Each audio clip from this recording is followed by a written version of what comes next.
Всем привет! Кто любит обзоры и распаковки, девчонки, добро пожаловать! Что за ерунду на этот раз я купила на Вайлдберрис и на Озоне? Смотрите, это нужная ерунда. Средство для мытья посуды «Спелый арбуз». Отзывы были хорошие, упаковка отличная, запах тоже хороший. Довольно густое, надо просто перелить и будем использовать. Вот такие штучки были в коробке, какие-то штрих-коды, какие-то подарочки бывают, но я в них не разбираюсь. Так. Вот такие колечки купила на подарочки детишкам, хотя они мне тоже подходят. Ну, племяшек у меня много, подарю, порадую девочек-подростков. Вот это прикольная штучка, брелочек. Пожалела, что не заказала сразу несколько. Думаю, интересно, что приедет. Действительно соответствует картинке. Хотя чаще бывает из серии ожидания реальность, особенно с одеждой. Вот этот браслет мне очень понравился. На тонкое запястье, но очень прочный, хороший. Это тоже пожалела, что не заказала несколько. У меня вот такой же ширины есть золотой браслет старинный. Там такие две штучки. Ну, камушки, глазочки, не знаю, как правильно назвать. Раньше я его носила, сейчас я редко куда выхожу. Так, вот эти штучки я вам показывала или нет?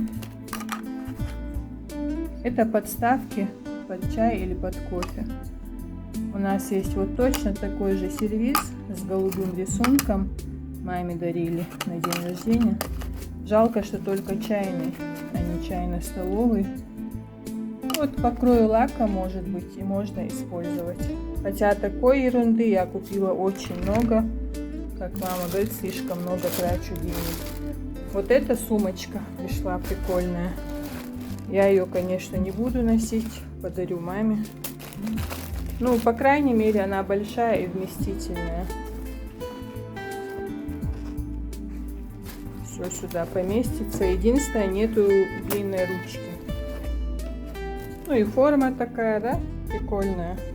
Не маленькая сумка. Так, вот это мое разочарование. Дошли до этого. Заказывала в один и тот же день у одного и того же продавца в одном и том же магазине. Смотрите, себе, тетям на подарки, маме 2 штуки подарила.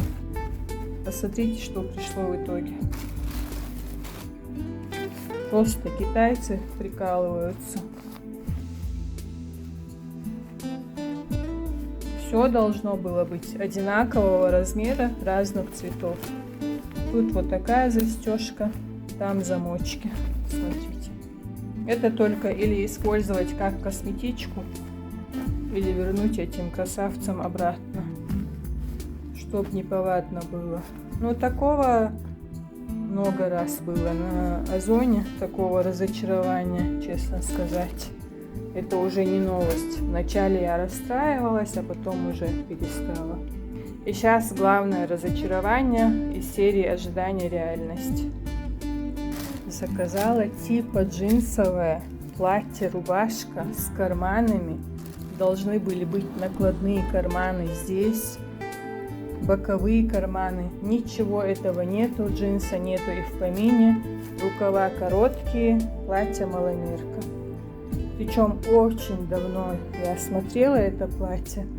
Думала, интересно, будет то, что они говорят или нет, потому что несколько раз были разочарования, приходила вообще какая-то ерунда, маломерки, вообще не те фасоны. Когда заказывала трапецию, приходили такие прямые мешки платья, отправляла обратно, кое-что оставила, кое-что себе, кое-что на подарки, но в основном одежда из Китая это просто трэш. Хотя это слово не люблю, но реально не знаю по-другому как назвать. Это ужас бывает. А вот всякую мелочевку я заказываю на Вайлдберрисе, на Озоне. Вплоть до лампочек, вплоть до светильников для мамы, вплоть до моющих средств. Обычно все приходит хорошее в основном. Но вот такая ерунда обычно приходит из Китая. Еще они пишут: напишите хороший отзыв, дружба между Китаем и Россией, и там с кучей ошибок, непонятные выражения, но смысл в том, чтобы им поставили 5 звездочек. Ну, конечно, за такое я 5 звездочек не ставлю. В общем, друзья, всем хорошего настроения, хорошего дня, дебяртки до холмастера. Кому понравилось, ставьте лайки, пишите комментарии. Если вы поддержите канал, мне будет очень приятно. Пока зарядка не закончилась, я сейчас закину видео. У нас выключили свет, кстати, видимо, где-то опять линии чинят. Поэтому быстренько сняла для вас обзор. Пока-пока.